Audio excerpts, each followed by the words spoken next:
Ladies and gentlemen, Abi Lock. I'm excited for this conversation. So for everybody listening, you're an elite runner, which I learned, and I'll share a quick anecdote about that.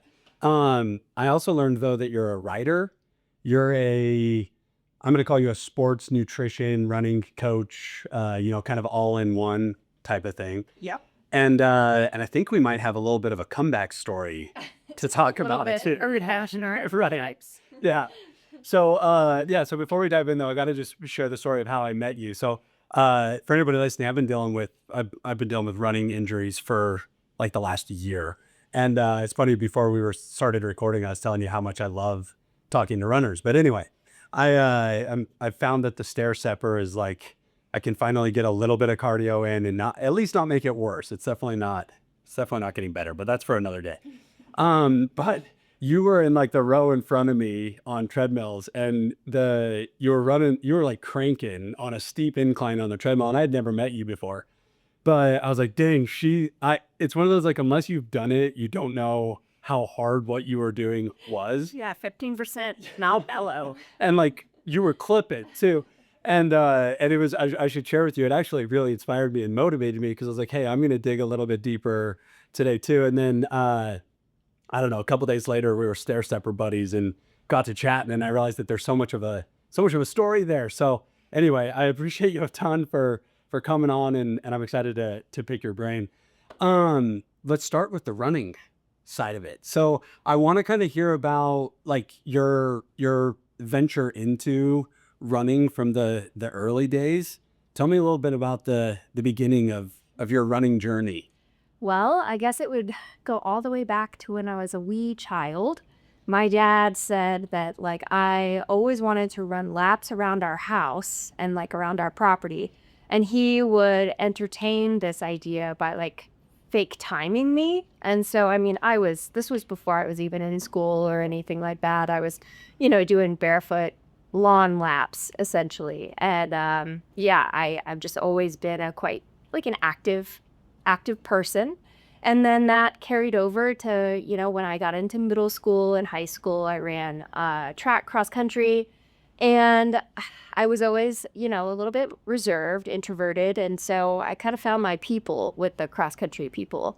And that was just, like kind of my entry into competitive running. I wasn't all that competitive when I was younger, and I just loved the running aspect. And I would run outside of practice and before school and during lunch hours. Once I hit high school, I was just totally obsessed.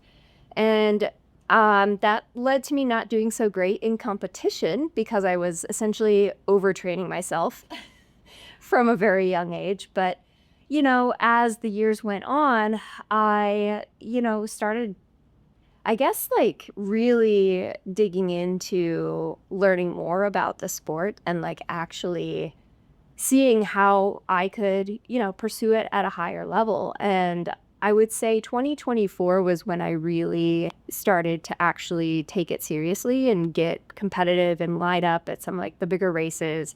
Broken Arrow was my first big trail race, and I was lining up on a start line full of women that I had followed through the sport, admired, and I was looking around and I'm like, oh my gosh, this is like, like the superstars of sub ultra running. And I was running the VK, and I I was just floored by the fact that, 30 minutes into the race, I'm running with like Tabor Hemming and, Rachel Tomajic. It was so cool to reach the top of the mountain and be in the top 10 at my very first big mountain event. And then I raced the 23K a couple days later and did well. I was in the top 10 again. And that really solidified, I guess, for me that I had potential in 2024. So I'm curious about that, and fascinated with it, because you're talking to a slow old mid packer. Like I've never in my life towed the line and thought I had any sort of a chance. Like a different I don't know, just like a different approach to it. And I'm curious, like, did you know going into those 2024, for example, when was the moment when you realized like I have a chance to actually be competitive, like to actually be there. And what's it like to toe the line, knowing that you know you can, that you've got it in you to actually compete at these things? Because I don't even comprehend what that would be like. Yeah, I mean, all I had for context was my local like times on some of the Strava segments that I had, done workouts on in Durango here. And I mean, there's some solid ladies, in the area. There's some solid athletes. And so To say the least. I had an idea that I could compete, but I had no idea what level, like where I would fall in that field of, just absolute crushers.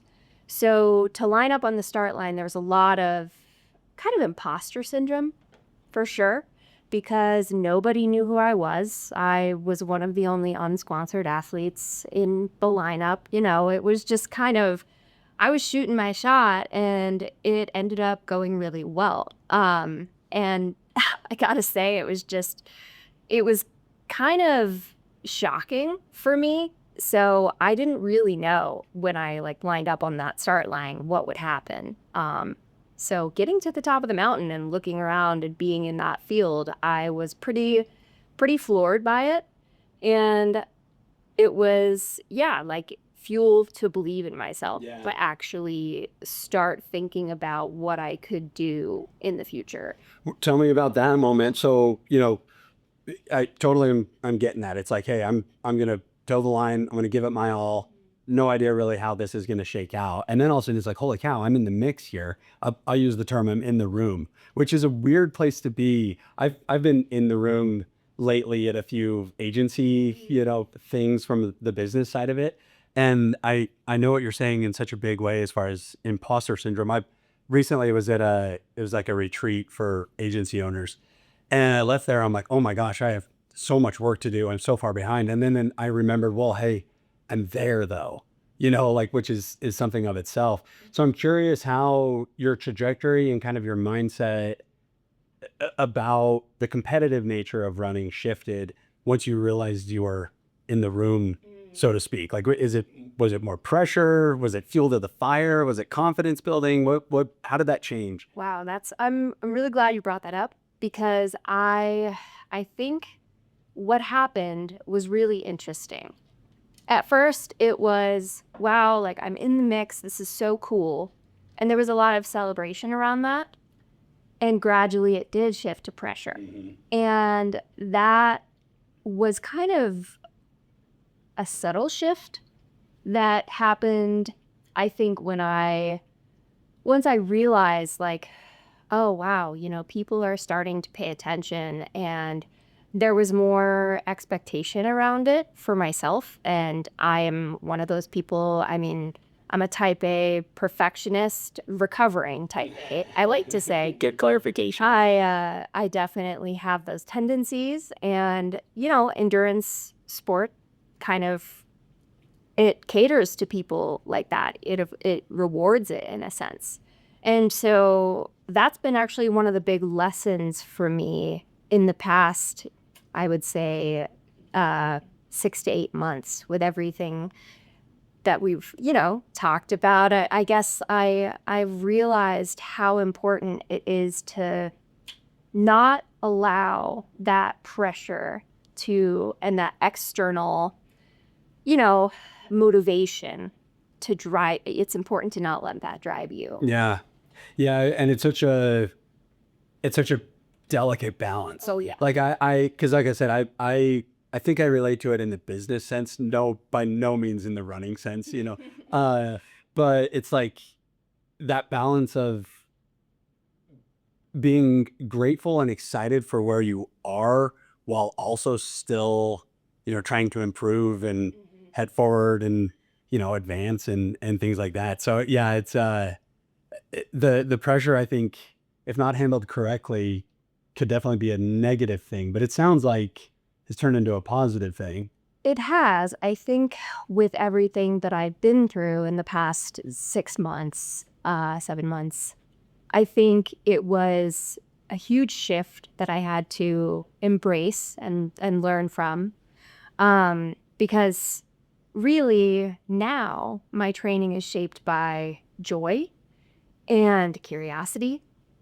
And I am celebrating every single session that I have because I'm just so grateful for everything. That you can still crank out, high incline treadmill runs at the gym in January. Yeah. I want to talk about it. 6 months ago, you've mentioned it a few times, and we talked about it briefly on the stair stepper, which so I don't know the whole story, but I want to hear about what happened last summer, and let's start there. Yeah. Yeah. So I think the date was Friday the 13th in June. Yeah. Lucky 13. Yeah, lucky 13. I was preparing for the Broken Arrow Ascent, and that was going to be a Team USA selection race for the World Championships in trail running. And I was doing my final sharpening workout for that race. And I was out on Engineer Mountain north of Durango, near Colbank Pass. And I was doing 1-minute intervals. So it was hard VO2 work. And you're up pretty high for engineer. I mean, I was probably around 11.5 on maybe my second rep. And I got this crazy pain in my chest. And at first, being, a stubborn runner, I was like, maybe I didn't hydrate well. Maybe this is just a muscle cramp. So I did my next rep, and the pain gradually migrated up into my neck. And I was like, wow, that's really weird. And then my shoulder was hurting. And I just, the pain was getting more and more intense. And are you by yourself? So I was by myself. My partner at the time was out on a long run in the area, but, not within. Not with you. No, yeah. And I think we should clarify too, because I know where you're at. It's high, it's steep, it's remote. I mean, like you're getting after it. It's out there. Yeah. And I just kept pushing these reps, and eventually my vision started going, and it was blurring from the outside in. And I sat down on the side of the trail and took some deep breaths, just trying to figure out what was going on. And slowly my vision would return. But the pain was still present in my chest and my arm and my neck. It was migrating up into my face. I could feel it kind of like in the side of my face near my eye. And I had no idea what was going on. So eventually, after pushing myself a few more times and realizing that it wasn't improving, I walked back down to our vehicle. It took me, I want to say, close to like 2 hours to walk, maybe like 1.5 miles. Oh, geez. Because I could only take a few steps at a time before I would lose my vision. And I was starting to get really short of breath. The pain was getting more intense in my chest. It was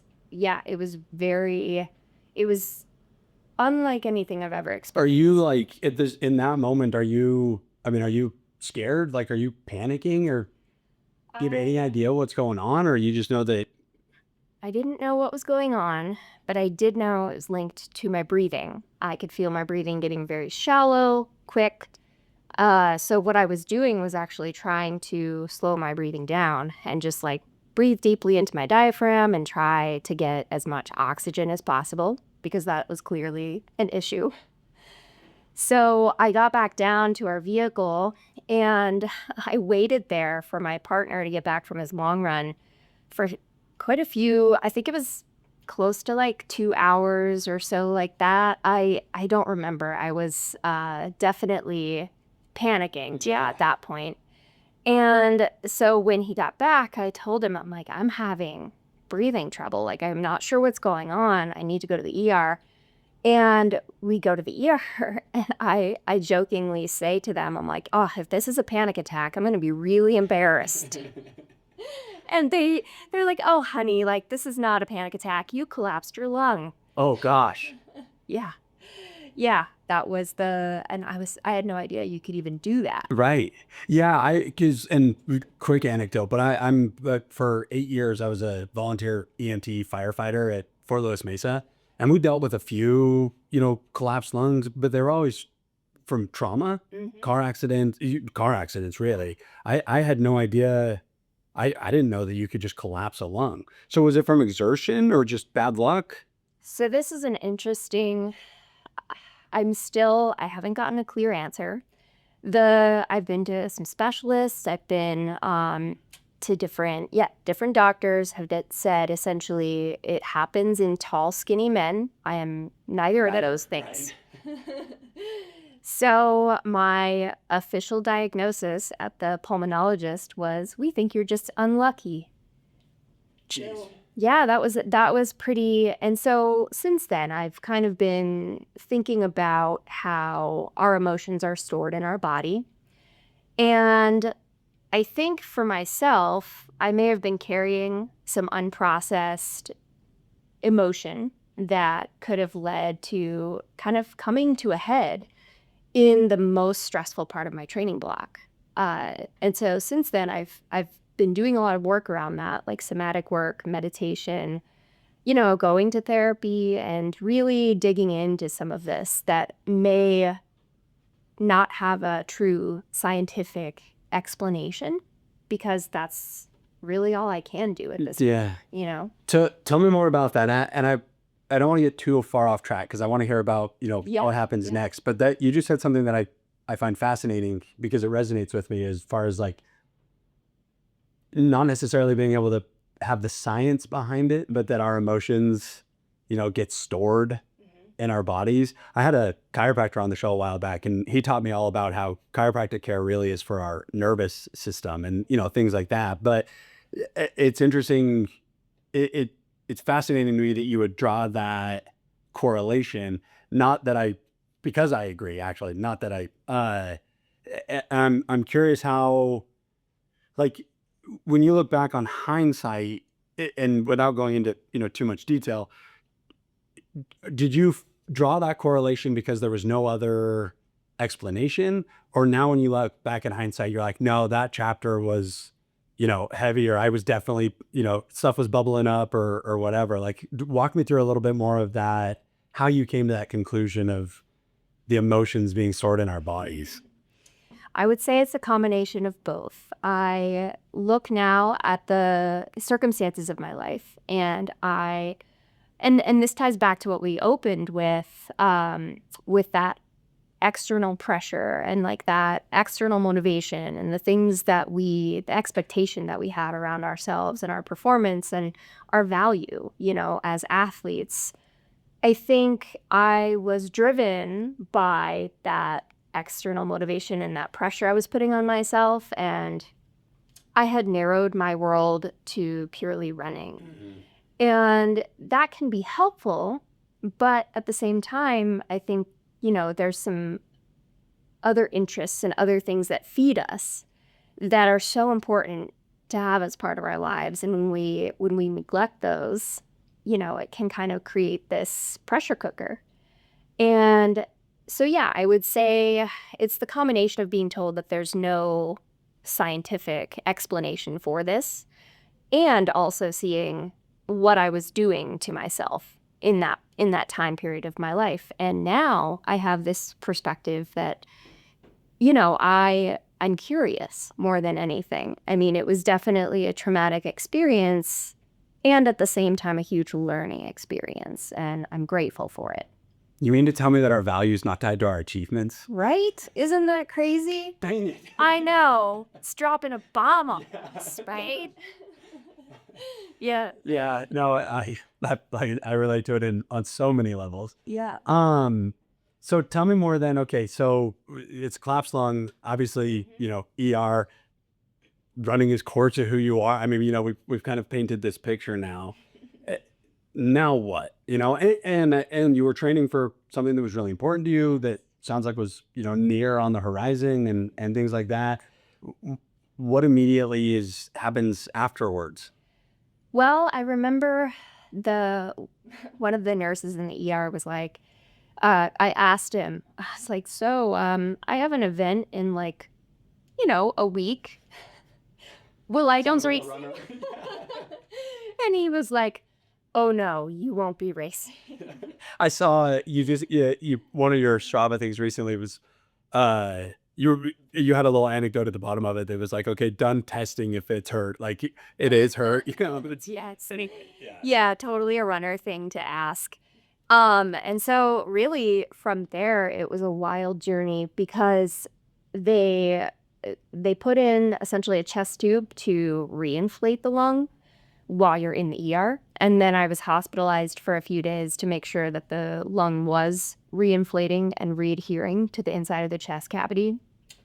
And so I was told to, quote, take it easy for 2 weeks without a lot of context.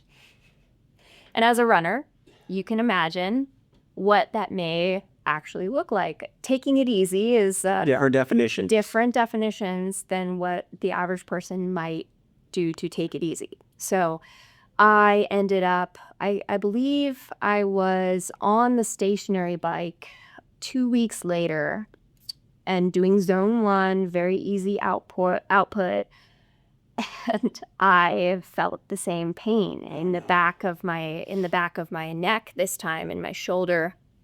And I immediately, and this one was really interesting, the second collapse, because my reaction to it was much stronger. I was turning blue in a matter of minutes. I was freezing. I was shivering. It was a lot more dramatic and scary the second time around, maybe because I knew what was happening. Right. Could have been that. So I was hospitalized again, and that time I was actually flown in a helicopter to go to a bigger hospital for a surgery, a thoracic surgery, to help prevent the lung from collapsing yet again. Because apparently when you have more than one spontaneous pneumothorax, you're a candidate for a surgery called a pleurodesis, which essentially allows the lung to scar to the inside of the chest cavity. So at that point, I was up in a larger hospital in Grand Junction, and I had to be in that hospital for around 2 weeks. Jeez. Due to different complications that happened with the surgery and different chest tube procedures and all of this crazy stuff. And I rarely even get a cold. So being hospitalized for 2 weeks on the cardiothoracic floor was really insightful. Yeah. I was the youngest person on the floor, and I was doing laps with my IV pole and my chest tube and all of my apparatus. It's like, and I was just walking around and noticing, how even though I was in this horrible situation, I felt very fortunate because I was one of the only people that was mobile and had family around me. And, just it's interesting when you're in that position as an athlete where you go from, your peak fitness to being a patient that's entirely reliant on your nurses and your doctors and your family. And it's... And somehow through all that, the feeling that arose was being fortunate. Yeah. And that was a really curious, of course there was self-pity. And at the same time, you have to look beyond yourself and try and put it in context, because really all of that is like an opportunity to really, I don't know, like get to know yourself and grow. But it wasn't easy by any means, but I definitely, I had some major self-reflection and time for self. Well, yeah.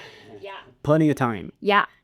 And just the gratitude for, in a hospital, you can't open the windows. So fresh air, sunshine, all of those things were totally gone from my life for 2 weeks. Which would feel like an eternity. Right. When you're used to spending 2+ hours a day alone in nature training. Right.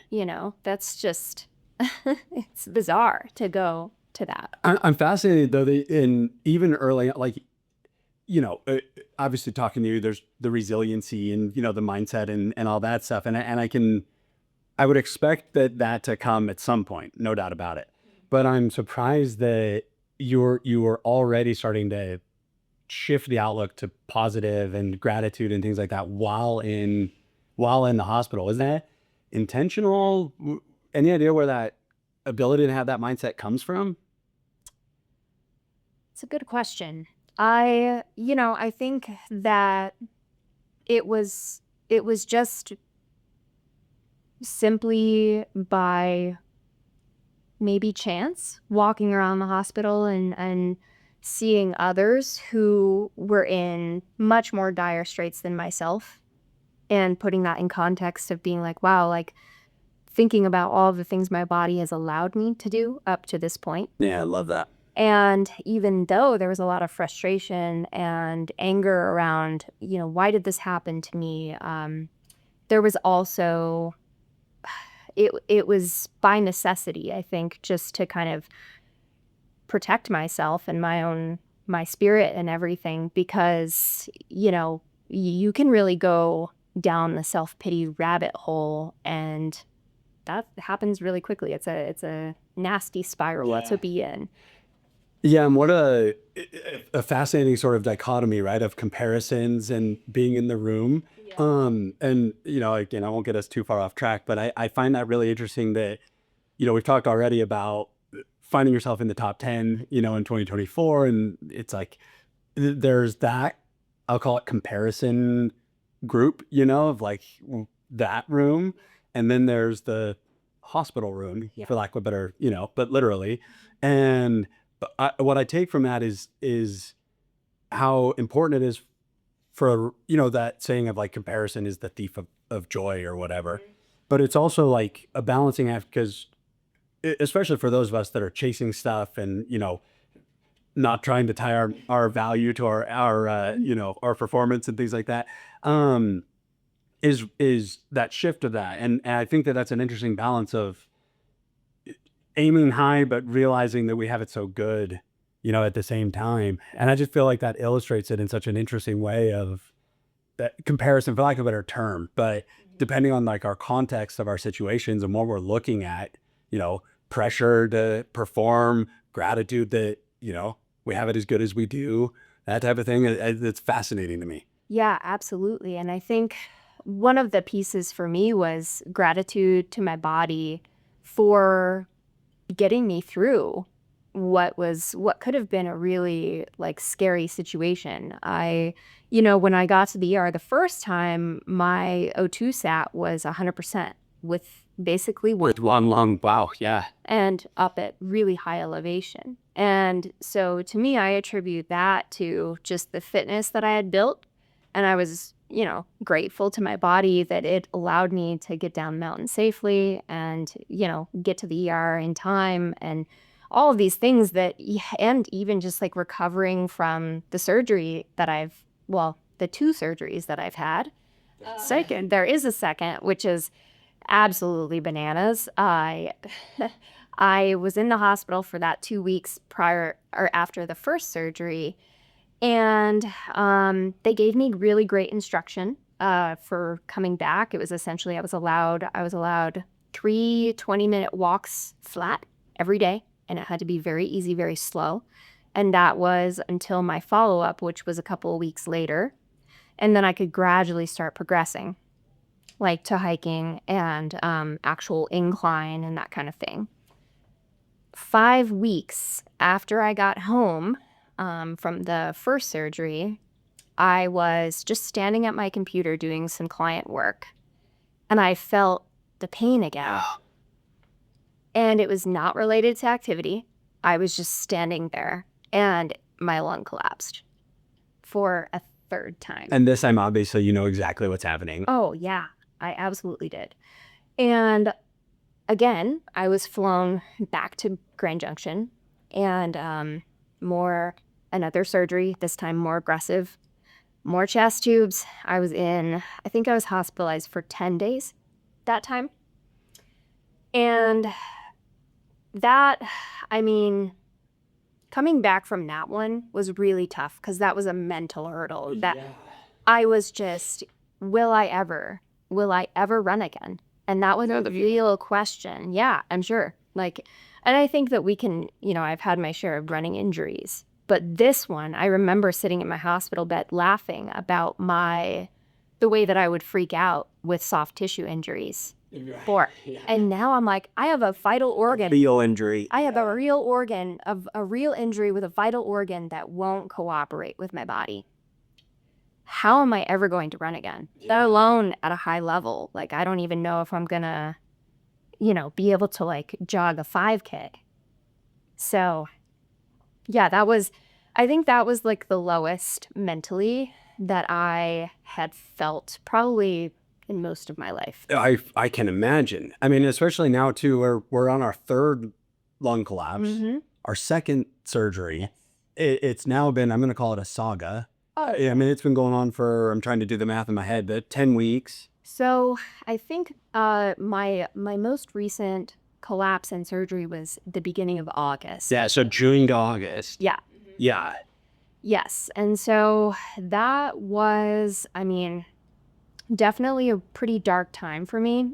I had to, kind of get through the mental hurdles once I was home from the surgery of trusting that my lung wouldn't collapse again. I couldn't even drive anywhere. Yeah. I was just so... I can't even fathom that. I was going to ask about that, of like how you overcome like that, just constantly being on your mind.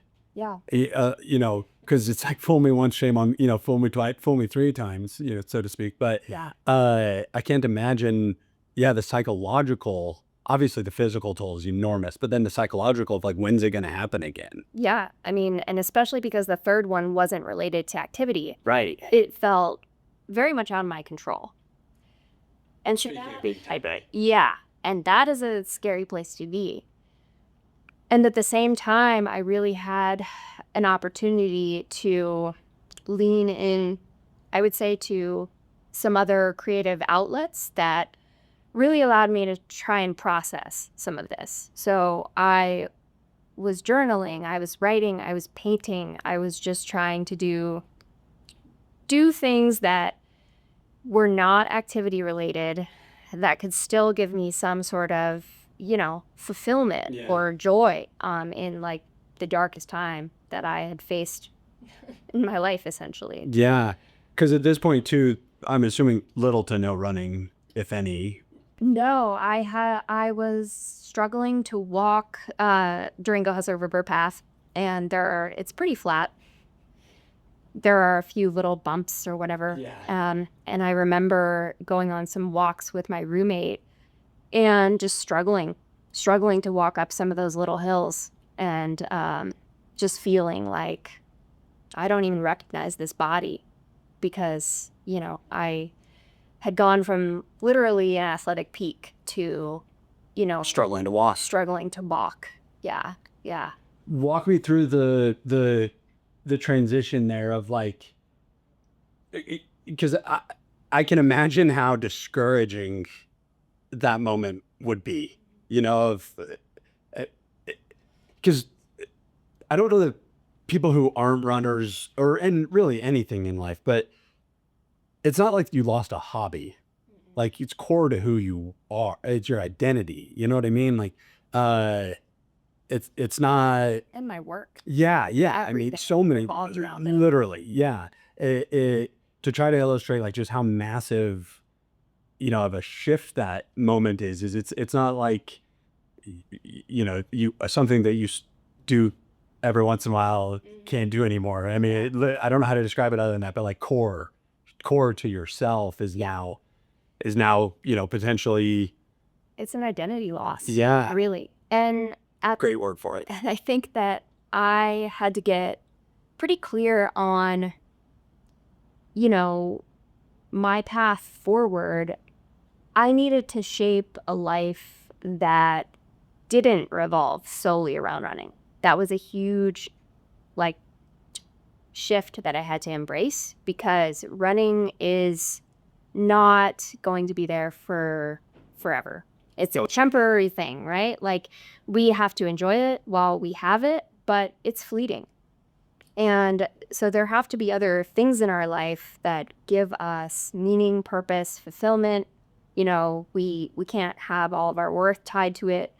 And so I really had to reflect on what I wanted to do moving forward and how I wanted to balance it. And I honestly didn't know if I would ever run again. So it was I had to shut that part of myself down and really explore who I was on so many other levels to figure out what I was going to do, you know.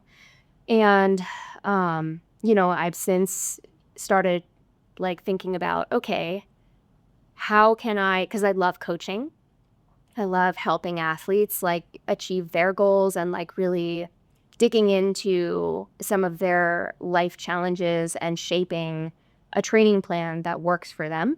And some of the relationship building was, that's my favorite part of coaching. Right. So I had to think about, what parts of coaching could I do? Like, how could I carry that into like a different profession or things like that? So I've been, like applying to grad school, and I'm interested in clinical counseling.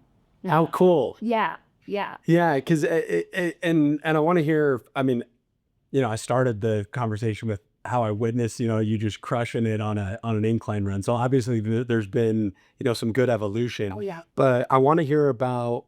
I want you to dive in a little bit more about that moment of like, because now I think it's a balance. Now there's like running is not the core identity. There's these other things that you found.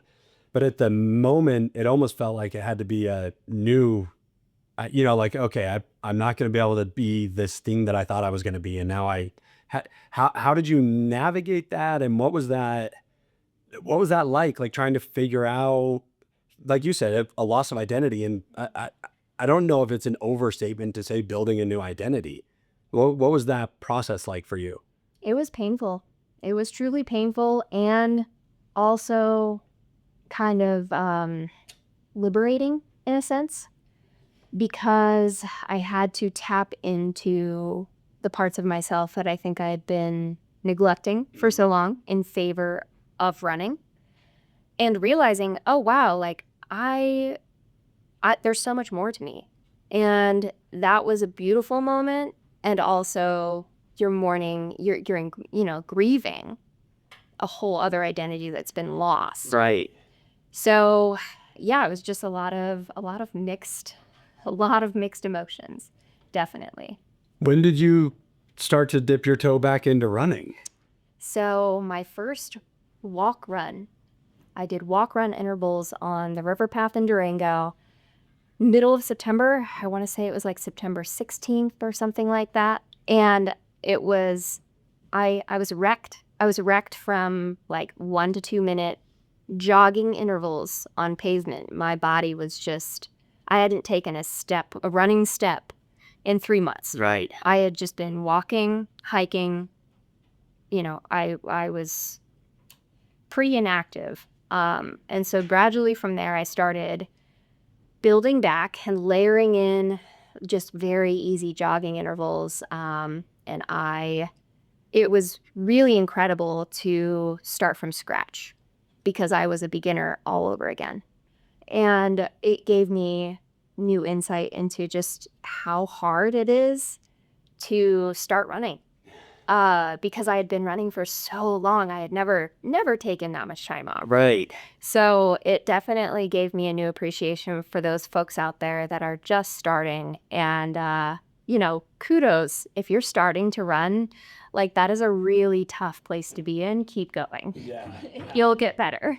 I've had dang it, the name's escaping me right now. But I had a guest on the podcast a while back that talked about how he thinks even being at the starting line is worth celebrating in and of itself, like starting, showing up and starting the thing. So yes, I'm going to second that of starting running is way harder than, continuing to run. Yeah. How has it shifted your approach to both your coaching, your, nutrition guidance? And then I also want to hear how it's shifted your approach to your own training. I would say with working with clients now, I think that I definitely I talk more to my clients about the the mental side of what they're going through in life, and with running, and just like, asking them, what's your dialogue like, inside your head, and just talking about that, and kind of getting a little bit deeper on things, because I think just, not that I'm going to give them any crazy insight or anything, but just having them explore that. The awareness of it. Yeah, I think that, we're all doing like really challenging things, and so sometimes we can get wrapped up in, a negative dialogue, or, something like that, and not even be really aware of it. So I guess, on some level, it's just being able to kind of appreciate how difficult the journey can be, and, like talking In with life clients and in about it. running. Yeah, and how our life stress is such a huge, we don't even realize, like, in terms of how life stress impacts training, and training is just such a small part of who we are. So it's just, it's important to kind of address the whole person more so, which I feel like I did previously, but now I have a total Whole nother level. yeah. Yeah. Yeah. And like, it was really kind of neat. I have a client who is she is coming back postpartum, and it kind of all happened around the same time that I was doing my return to run. And so we were, just kind of in the same boat, and doing walk run intervals and talking about that process, and she's done ultras, and she's just like, wow, my body's so different. And I'm like, mine too. I totally understand where you're coming from. But just, we got to keep going, and try and approach this with joy and curiosity. Joy and curiosity, which by not even close to comparison, but I have been dealing with, an injury and whatever. And it's such an interesting like dilemma between it, because for those of us that running is a lot of times where I process, my life, and where I can be kind to myself and like get stuff out and whatever. And then I have found when I'm stressed or put myself under a lot of pressure or whatever, my body tightens up, and my muscular system just locks up. And so I have to deal with that. But uh, figuring out how to navigate that of like running can't be our only processing mechanism. Right. You know what I mean? Because then, well, because our bodies break down, Yeah. because we can't. So I'm curious about, because I want to get to a little bit more of this comeback story, that I alluded to at the beginning. How have you found that balance in your own life, in your own training, personally, as far as like joy and curiosity? Tell me how that, tell me how that looks. Yeah, I think, well, I would say, in terms of my goals for 2026, I am lining up at Broken Arrow again, but to do the 46K. So I'm stepping up in distance. I am approaching training very differently. I feel like I give myself more grace day to day. There might be something on the training agenda that, I may not be feeling it that day. I may just need something different, and I know it, and I will do it. I will have flexibility with myself, and I'm not trying to compare to the past version of myself. I've gotten some data that suggests that I'm actually fitter now, which is absolutely bananas to me.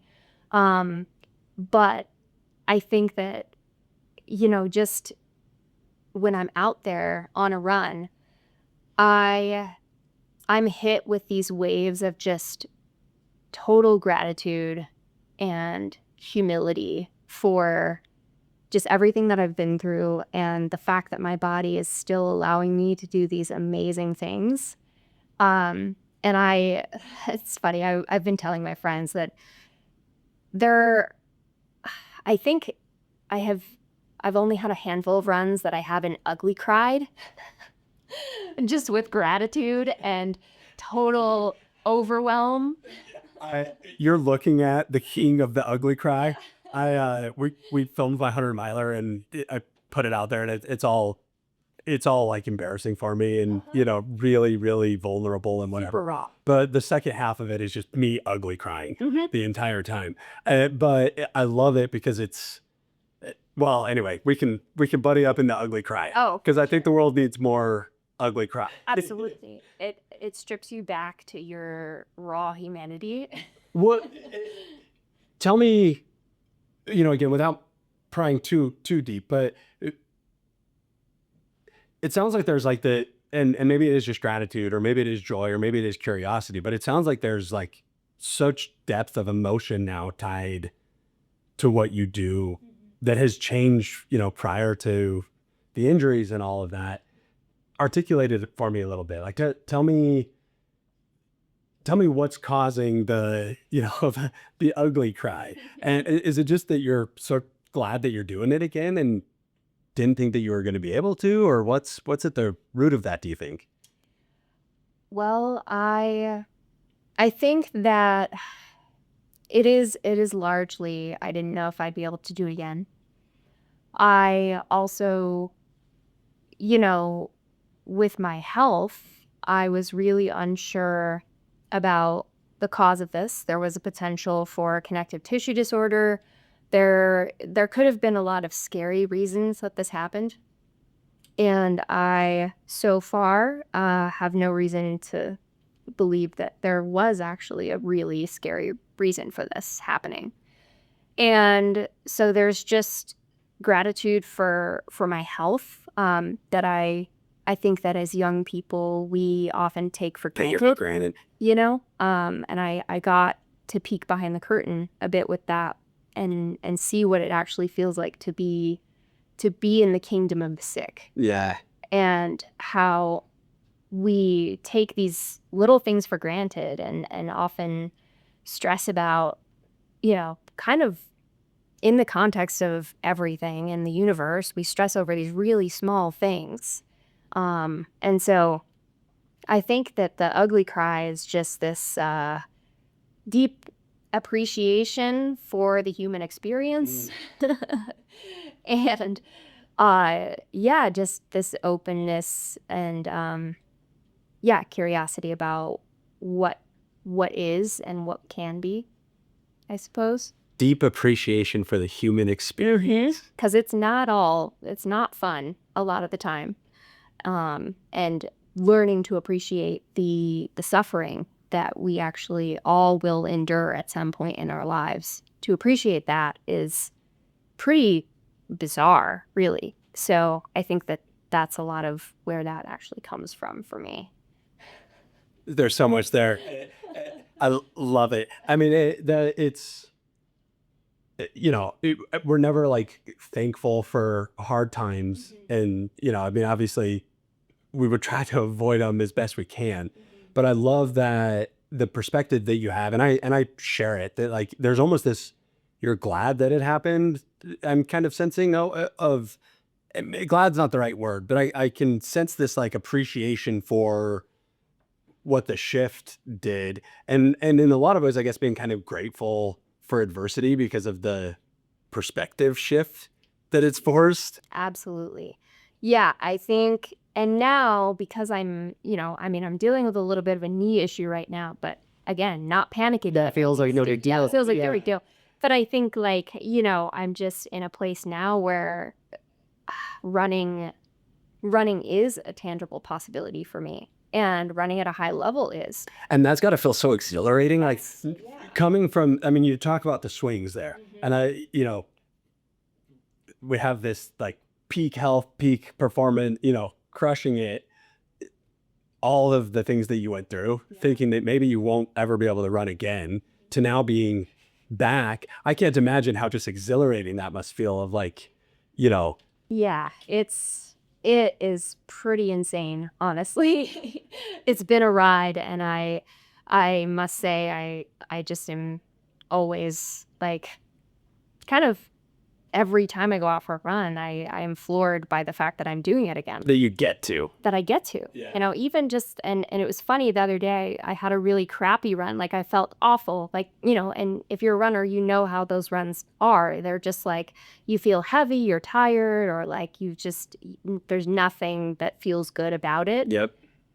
And I'm still there being like, wow, I'm actually training because it feels like I'm having a crappy run right now. Like, how exciting is that? But I'm doing it. But I'm doing it. And like the fact that I can have a crappy run, you know, the fact that I can be tired from training, even this knee thing, I'm like, the fact that I can go out and like run hard enough to bang myself up is such a privilege. How lucky, right? How lucky What is a that? powerful perspective. Like, I love the mindset of that. And a good reminder for all of us. I mean, I think work, life, you know, I could take that. I'm on daddy duty this weekend. So I'm handling all three kids yeah. plus work. And How lucky am I? how lucky, right? Yeah. No, but seriously, what a good reminder to tell ourselves when it's like problems that we've prayed for, you know, so to speak. It's like, Yeah. I'm glad that I have to wake up and do the dishes for all three of my kids this morning. You know, it wasn't ideal, Yeah. but how lucky